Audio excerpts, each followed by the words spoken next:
If you're going to take some kind of a principled stand, you will be out of sync with Canadians for a period of time. Politicians today, to be out of sync with the Canadian population for even 2 hours is like torture to the mainstream parties. You need to be able to take the right stand on the right issues, whether it accords with the current public opinion or not. Just do the right thing and be resigned to the fact that many of the things that you say will be, controversial, at least initially.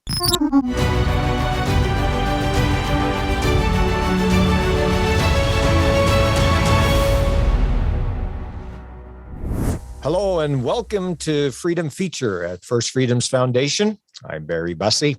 And with me today, I have Derek Sloan, a former member of Parliament with the Conservatives, then an independent, and now leader of the Ontario Party, as the province of Ontario is going to go into election here coming up, scheduled for June, but that date could change, of course, since in Canadian politics, the leader who's in power gets to call the election at his or her own choosing. So while it's scheduled for June, it could be sooner. Welcome to the podcast, Derek. It's a pleasure to have you. Yeah, glad to be here. Thanks for having me, Barry. Why don't you tell me a little bit about First Freedoms? I know you and I have known each other for a long time, but this is a new venture for you. Tell me a little bit more. First Freedoms was created to be a forum for an open dialogue. So we're involved in debating and educating, advocating, and if necessary, we plan to go to court for litigation to ensure that our first freedoms are protected. Because the reality is our first freedoms existed long before the Charter, particularly freedom of speech, freedom of conscience, and the inviolability of the person. Now, when I mentioned that to a friend of mine just recently, he says, Barry, what is this inviolability of the person? It sounds like a bunch of lawyer talk to me. And so I said, fair enough. But I guess the best way to describe it, Derek, is as human beings, we are to be treated with the utmost respect. That our bodies don't belong to the state. Those three are what we call first freedoms. And at this First Freedoms Foundation, our purpose is to flesh out these freedoms, figure out what they mean for us today in our current context. And we're not a charity, but we are a nonprofit. And so part of the plan is to speak to people who have different points of view with respect to what's happening in Canada. I just want to thank you so much for being involved and willing to participate. Derek, the thing is, you've been involved in politics for, when you look at the grand scheme of things, it's a relatively short period of time, and yet your name has become a household name in this country, I would suggest. You have done an amazing amount of work in such a short period of time. People know who you are. And yet, at the same time, you've been really pillared by the mainstream media with respect to what's been happening in your own experience. But in the conservative side of politics, you're greatly respected, and you've had many ups and downs and over the last couple of years. And I just am curious, what drives you? Why are you so willing to suffer the scorn and ridicule that comes from public office? Well, I think part of it is that I never got into politics like I would a career. I never really intended to get into politics. I made the conscious decision because I felt that our country was going down a very slippery and scary slope. And so I got involved in politics to make a difference, not to, have a long, cushy career as a politician. So I think that's a lot of it. I got into politics to make a fuss and to make a difference. And I've been able to use my voice effectively. What was it that said, okay, I have no choice. I got to throw my hat in the ring. I got to do something? Well, I mean, it wasn't overnight. It took several years, and part of that involved experiences I had at law school, which I'll get into a little bit later. If I had to summarize the issue, the government has moved from a position of relative kind of neutrality amongst its citizens to a point where they actively are trying to turn certain parts of the population against other parts to win. Their strategy of winning is causing division. This was something that I realized before COVID. So, I mean, since the time of COVID, obviously what I'm saying, I think is very true. But even prior to that, the government's moved from a position of good governance to literally creating and exploiting ideological wedges amongst the population only to gain power. It may take some time to unpack that, but I think that's what they've been doing now, both sides, but one side more than the other, for at least 10 years, maybe more. You know, it's interesting. Of course, the Canadian Constitution, which you're very familiar with, says that government is to be set up for the peace, order, and good government, which is the POG clause we refer to. But, you know, I'm just wondering, this idea of pitting one group against another, there are a lot of examples of that, it seems to me. As you mentioned, the current crisis, the COVID crisis, seems to have been the gasoline, or I don't know about gasoline, but it certainly has expanded that tendency. With respect to COVID, what they were actually doing is they were trying to make crises out of everything. So prior to COVID, they were trying to make everything a crisis because they realized that crises play well into the hands of the governments that are navigating them. So if, for example, the Liberals can convince the average voter there's a crisis of racism, there's a crisis of sexism, there's a crisis of, and global warming, the world is going to end.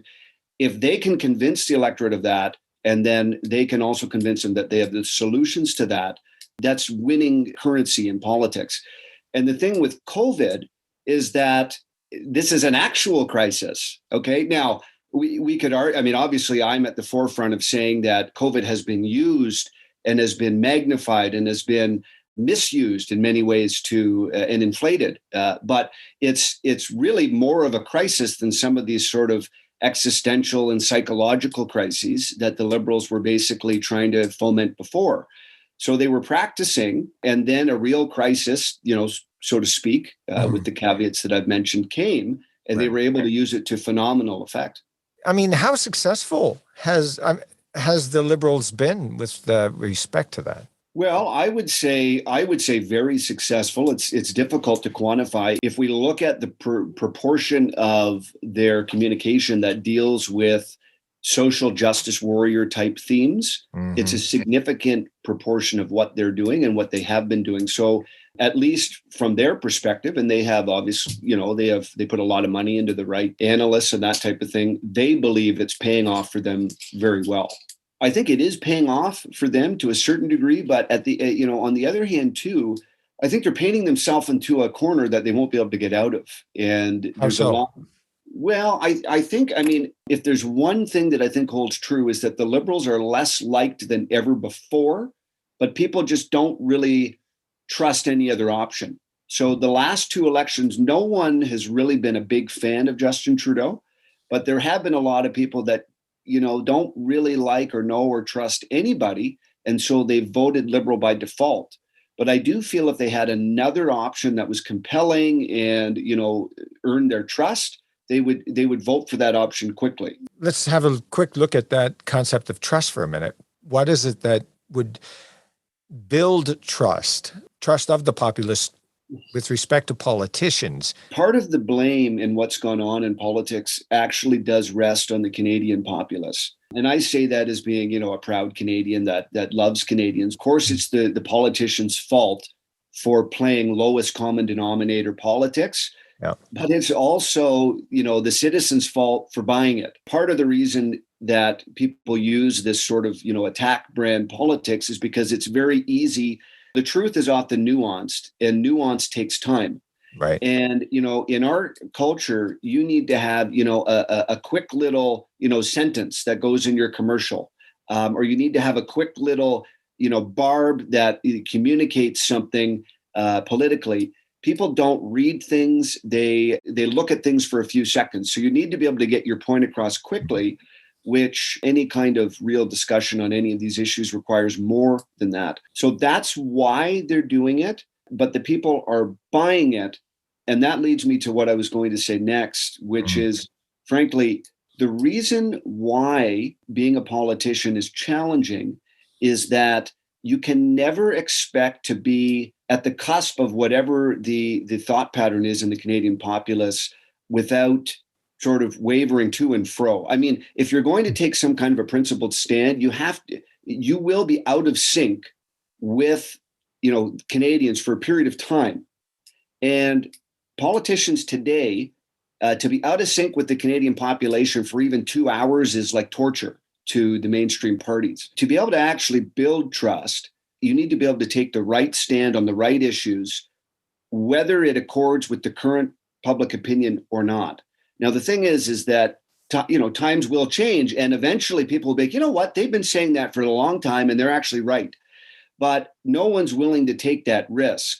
And that's why the opposition parties are perpetually in the opposition, because they're too cowardly. So I gave you a lot there. I'll just No, that's fascinating. I think there's, I remember years ago, back when Kim Campbell was running she was the prime minister, running in that disastrous election in the early 90s. And I remember her talking about how an election timeframe is not the time you want to be getting involved in philosophical discussion and having a greater conversation, which is unfortunate, but that seems to be the case, right? I mean, we can hardly stand a YouTube commercial that's longer than 5 seconds.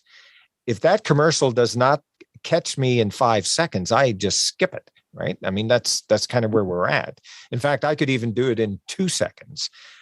That catchphrase, like you say, that is extremely important right now in politics. And this is probably a big problem with us as a community, to be able to sit down and have a conversation. Sometimes just the mere mention of a politician's name is something that people just spin off on, and they don't give the other side an opportunity to be able to present their side of the story or the argument. And I think this is a real challenge. And how can you, as a politician, help engage further discussion? How can we bridge this void that's developing? Well, I think the alternative to, finding the catchy 5-second thing that's going to accord with, political opinion perfectly at all the right times is to simply not do that and just do the right thing and be resigned to the fact that many of the things that you say will be, controversial, at least initially. So that's kind of the alternative. The alternative is to, as quaint as it sounds, do the right thing and make the right stand. One example I can give you, the Conservatives had a really good opportunity to be sort of the sober second thought, or the sober second look at what we did in the pandemic. They didn't do that.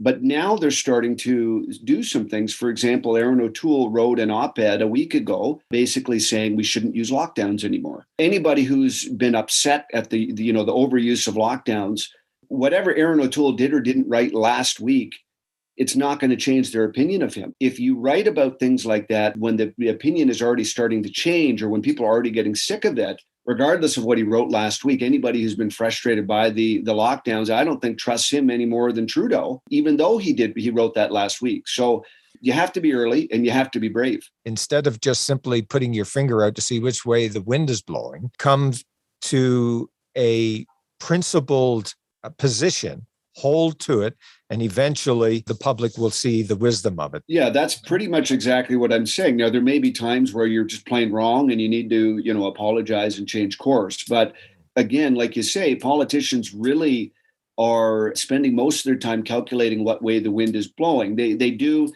obviously they have a preferred outcome typically, but most of what they do is looking at what way the wind is blowing. But the problem is that the average person is actually, expecting politicians to be leaders. But politicians are spending all their time just trying to reflect the chaos oftentimes that's being reflected in, social media and other places. I think this is something very important for everyone to understand. I mean, in Canada, we're not a democracy. We're a representative democracy. The idea here is, first of all, the public, the democracy, is restrained because we have a constitution. Now, our constitution is rather complicated because it's not like a simple one document constitution like the United States, but we're multiple documents that we have that are considered part of the Canadian Constitution. Plus, we also have a Supreme Court of Canada decision. Well, there are actually unwritten constitutional principles, which even complicates the matter more. But nevertheless, there is a certain understanding that there are limits to our our democracy. It's not just simply the majority votes and whatever the majority says. No, it's the sense of we've got some basic understandings and principles that are set in law, that we send our representatives from our constituency to Ottawa, and we trust them to make the right decision.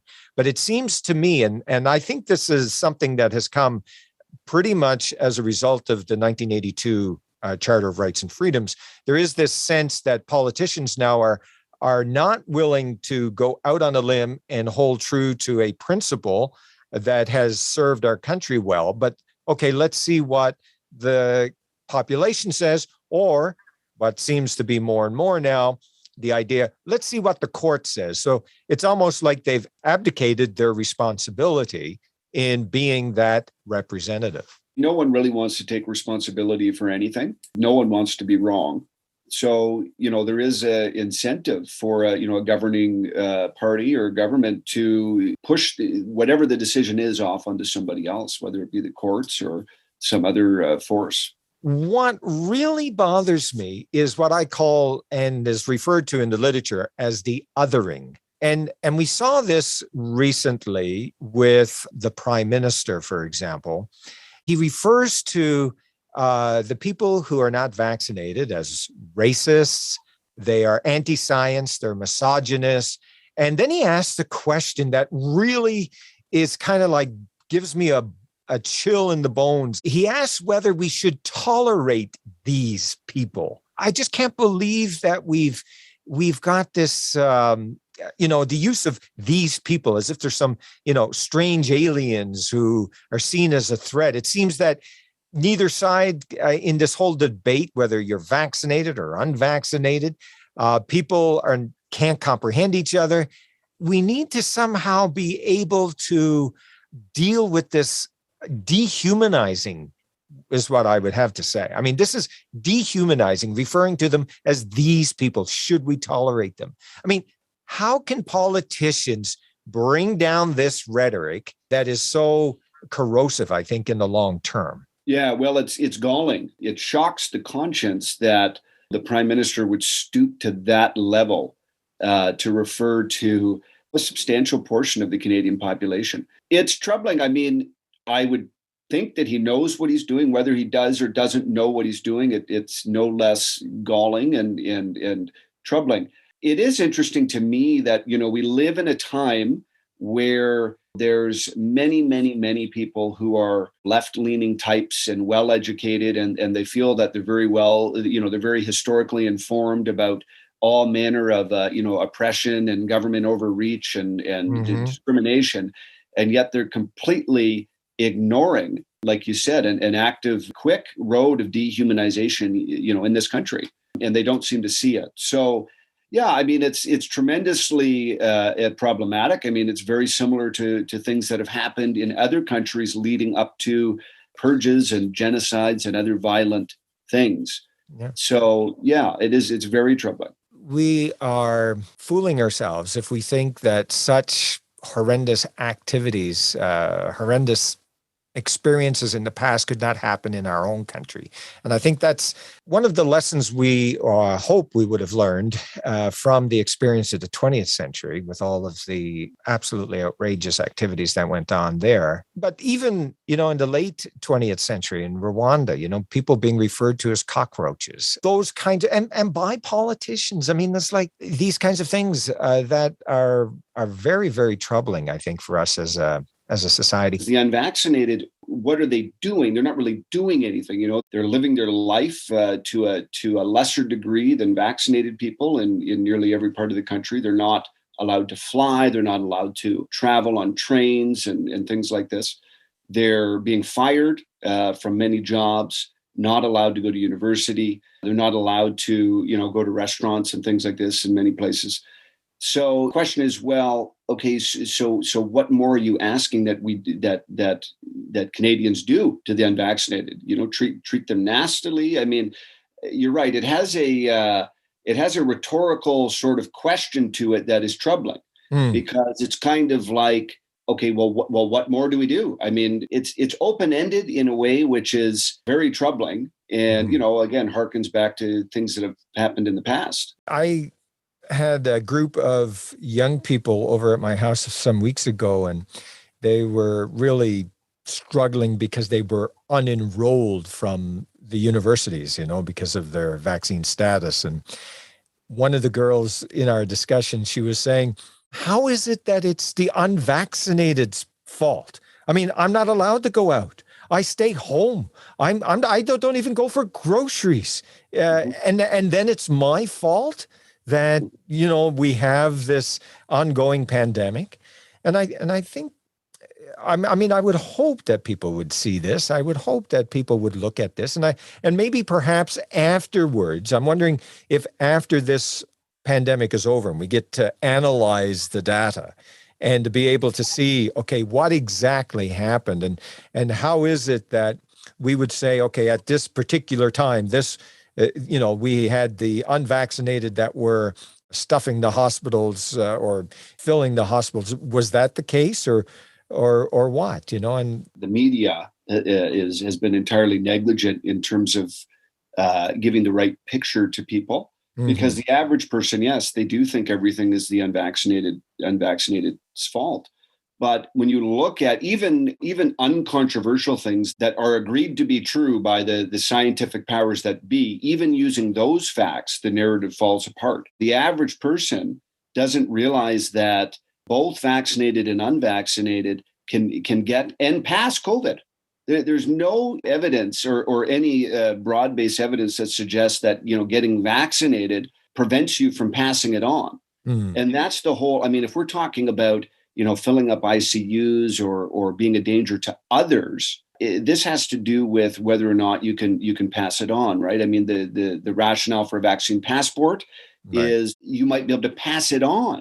But there's no indication to suggest that vaccinated people are safer to be around. In fact, they may be less safe because they have a false sense of security. Yeah. And especially now with Omicron, if you look at, for example, Ontario's data, which they put out officially, you can look at a little pie chart of who's in the ICU right now. Now, in terms of who's in the hospital, believe it or not, it's almost 3/4 vaccinated, 1/4 unvaccinated. Now, when you look at the ICU, it's actually about 50-50, but there's more vaccinated people. It's maybe 55% to 45 in the ICU right now than quote unquote unvaccinated. And even if you take the government's data at face value, which I don't, there's so many examples of them basically, I wouldn't necessarily call it lying, but for example, they finally now are giving us data of people who are in hospital because of COVID, as opposed to people who just happen to have it, but they're there for some other reason. Right. And something like 45% of people who were on the list for being in hospital because of COVID, well, they weren't really there for that. So almost half of those stats that we've been getting up until recently have been inflated, almost doubled, because they haven't been, if you go in there for a car accident, but they test you for COVID, which they do, they test everybody. Yep. If you had it, you'd be listed as a COVID patient, even though you were there for some other reason. So there's so many ways in which the data has been monkeyed with. There's some data that we've put out recently from someone who's analyzed the Alberta data, and they actually were able to grab. Now, the Alberta government is now taking this off their website, but we have screenshots of where they'll tell you when people were getting COVID in relation to when they got vaccinated. So, the first day after, the second day, the third day, the fourth day, whatever. What they're showing is that a lot of these people are getting sick and even dying within a 60-day window of getting their first vaccination. So a lot of these caseloads that are being reported as being unvaccinated are really from people who have already had the vaccine, but they haven't had both, or they haven't waited the 14 days after both of them. They're getting the cases in a time that's closer. So, there's been all kinds of ways in which they've been monkeying with the data, trying to create a monster out of the unvaccinated. We're not even talking about age. I mean, if we wanted to go into how many people are in the ICU right now that are under 30, it's negligible. Kids, basically nothing. So, the idea that they should have to carry the burden of vaccination when there's no proof that they're any less likely to spread it, whether you have the vaccine or not, what's the point of giving it to them? If your only rationale is, well, to, free up the hospital system, they're not in the hospital. They never were. So I don't blame some of these younger people for not wanting to do it.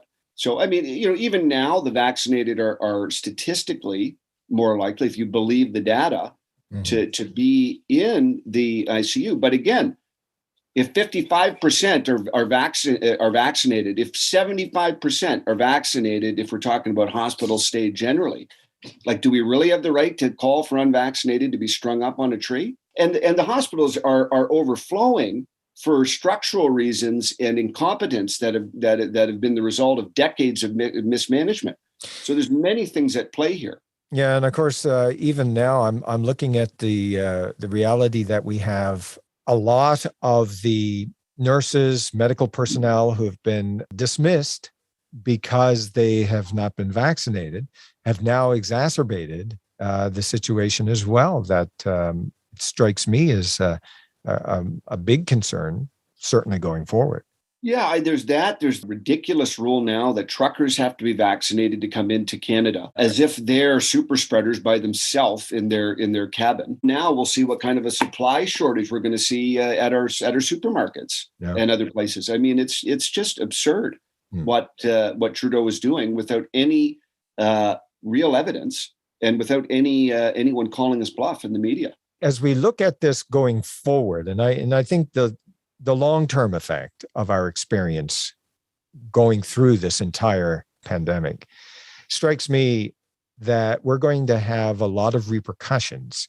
Where were the politicians? Where were the media? Where were the academics? Where were all of these individuals who we have historically looked to help us to be able to analyze and to be able to have that more rational, non-subjective point of view as to what's happening? I've spoken with people who were nurse supervisors in hospitals and so forth. And I think in some sort of way, they probably thought that, well, the hospital's not going to let me go. I've been here so long. I'm in charge of so many other colleagues and I'm doing good work and they're not going to let me. Well, no, they in fact did let them go.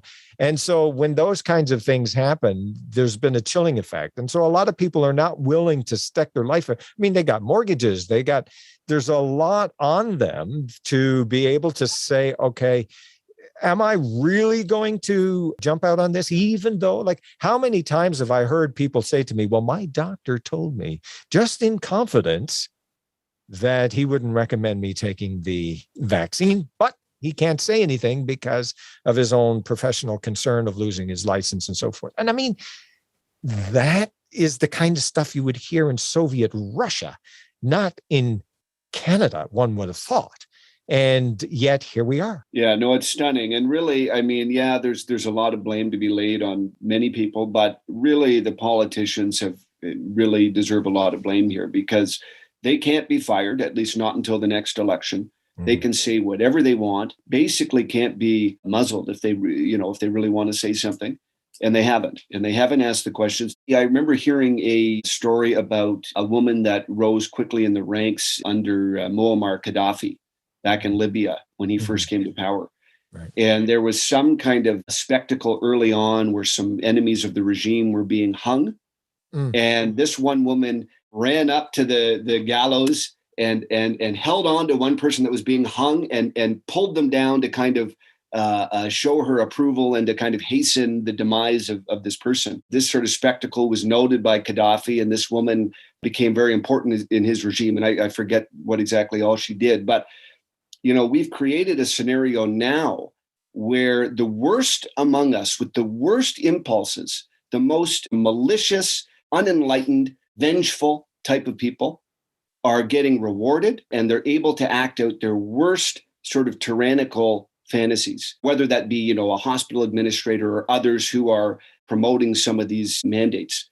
And we've allowed a situation where those people are prospering, and people who are actually looking at the science and the data and having the courage to stick out or having sometimes their careers and lives destroyed. that's troubling that we're in a society that's inverting the pyramid like that. But eventually things will change, and people will have to pay. They'll have to. What goes around comes around. What we sow, we will reap, and that time will come.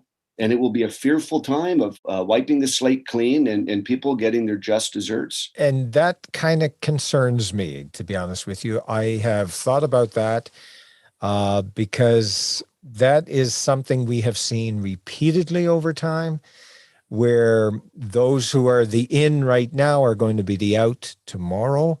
And then you get this revenge type of mindset coming in. So it doesn't make it right either way, either to have it over here or over there. I think we need to be mindful of this. And for those of you who are watching, remember what we are saying here, because the time may very well come where things change. And there is this idea that, okay, they're going to get paid back what they did to us, because we lost our jobs or whatever. But I'm hoping, and I want to be among the voices of concern that say, you know what, let us not go there. Let us not be involved in any kind of vengeance or anything like that. When this pandemic is over, and yes, we've lost friends, we've struggled in our own families trying to find a sense of peace on these kinds of things. And if we end up finding a situation where things are reversed, we need to have that spirit of, as Winston Churchill would call it, magnanimity, where when it comes to those people who have found their fortunes changed, we need to have that bigger spirit. That's a great point you raise, and it's certainly one that I've thought about as well. What do we do after all of this is over? I totally agree with you on the vengeance aspect of things, but there does need to be a period of inquiry. Yes. To really get to the bottom of what was known and when.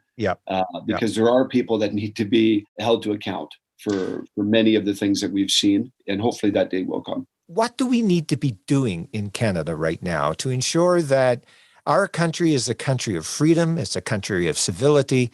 What needs to be done? What it requires is for Canadians generally, and I know there's a lot that are already tracking on this wavelength, but we need a critical mass of Canadians to stop putting up with it. So they need to literally come to terms in their mind with the fact that they will not support a mainstream political party with this sort of rhetoric going on. And it needs to be a firm commitment not to do so. A lot of Canadians are still, stuck in the status quo. They're particularly in politics, and this applies whether you're in a liberal or conservative area. A lot of people vote a certain way just because they always have, or because their parents did.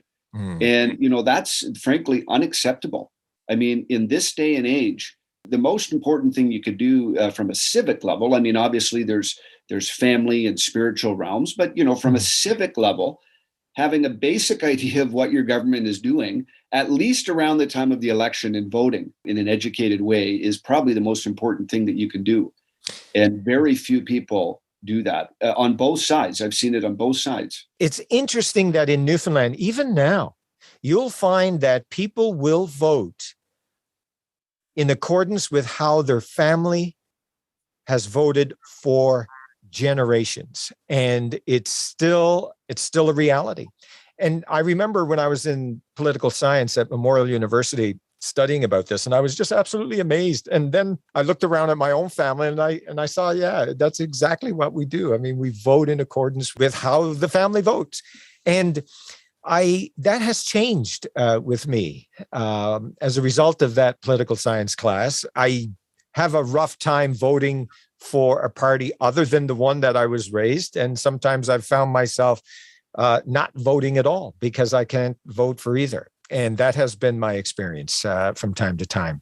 So I know exactly what you're saying and how important it is. It's kind of like we have a duty as Canadians, as citizens in this country, to get educated on the issues and vote not strategically, but rationally. Like, who amongst the candidates are the ones that are going to best represent our writing. And I think that's so key and so important. And that will help us, I think. I like where you're going on this. I think that will help us to avoid just these 30-second blurbs of why the other person is no good or whatever, but instead let us think about the issues. Let us analyze what needs to be done to make our society a better society, a more civil society. And I suggest a society in which we can all live together in peace on the same real estate that we call Canada. We actually do need to have a unifying vision in the country. Yes, tolerance is great, and there needs to be more of it. But it's frankly the modern liberals, the modern left-leaning people are leading us to a place where division is going to happen, and they're doing that on purpose because they can rule in a divided place better than they can in a place with a unified vision. And I say that by the modern liberal sort of view that Justin Trudeau made a comment. Well, Canada is a post-national state, and it doesn't really have any distinctive features and values and so on. Every good country draws on its traditions, draws on its past, in a way that has a story that people can buy into. And I think what the Liberals have been doing, whether knowingly or unknowingly, is trying to create a new story about Canada. Like, we don't have a culture. It's whatever culture you have, and we don't really have any values other than openness and tolerance, unless you disagree with us. They're trying to wipe the slate clean in a certain way so that they can, I guess, create their own story. But it's not nearly as compelling as the real story of who we are as Canadians. And I think that's something that we need to revive as well. Otherwise, true tolerance, I believe, is impossible unless you have some barometer of reality. We have a country that has given us a lot of freedom. And how do we continue that? We continue that by understanding the history that brought us here. And I think you're onto something there, in the sense that we have to understand where we came from, so that we can understand who we are and how that then affects our future. George Orwell said that whoever controls the past, I think this came out of 1984, whoever controls the past controls the present. And whoever controls the present controls the future. So the idea is that if you can control the past, i.e., you retell the story, then you can control not only now, but you also control the future. And so that becomes an important matter.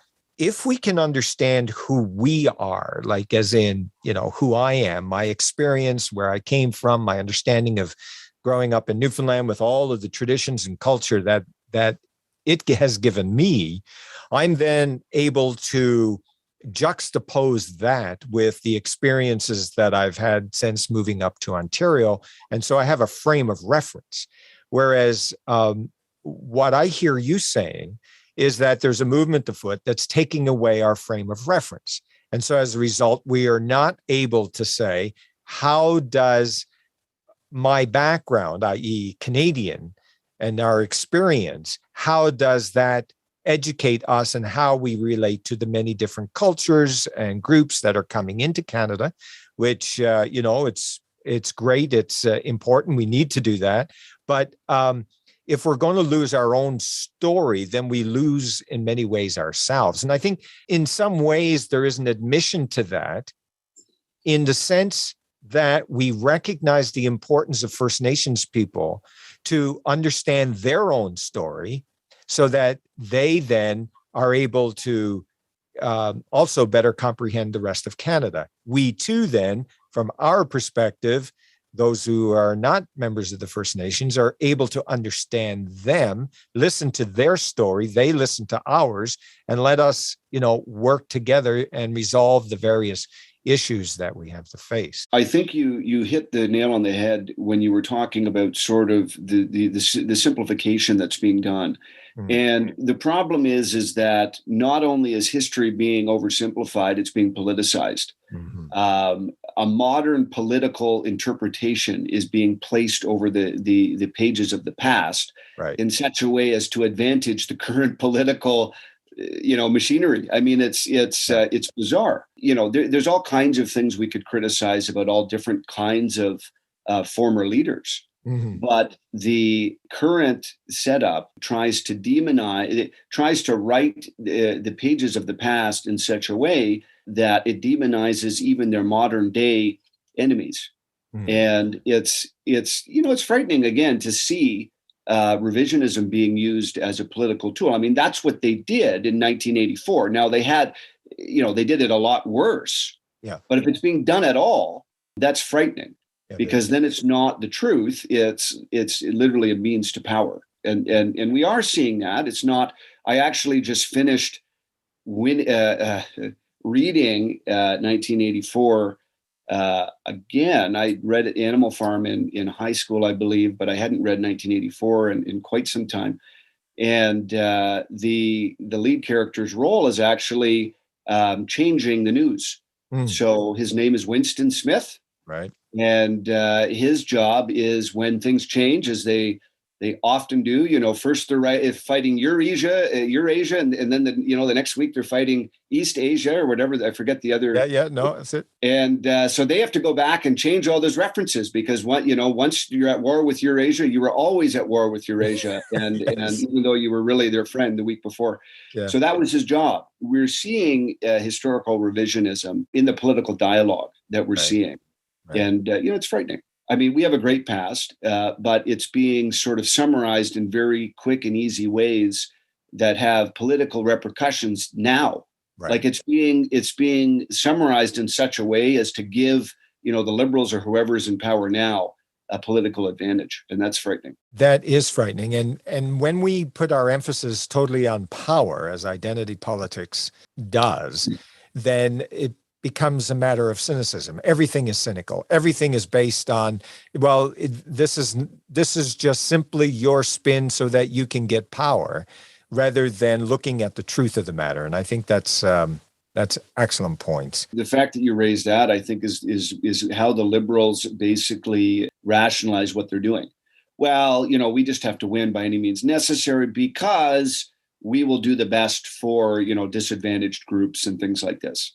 And so it takes away every incentive to do the right thing or even to be honest. Okay, Derek, I just want to thank you so much for taking the time to speak with me today. It's a great pleasure to just touch base again. And I admire you for your courage and your willingness to step up and to step out for the cause of freedom that you have done. I just want to say to our viewers, hope you've enjoyed this opportunity to hear from one of our new and up-and-coming politicians who's already made a mark in the history of Canada. But at First Freedoms, we understand that not everyone is going to agree with our views or the views of our guests.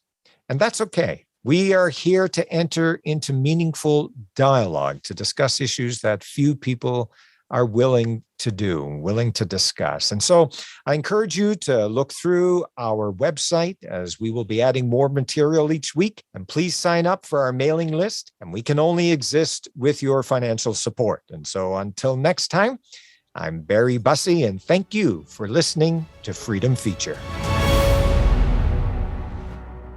The fight for freedom consists not only in the legal battles in court, but also in the battle of ideas at the universities and in the media.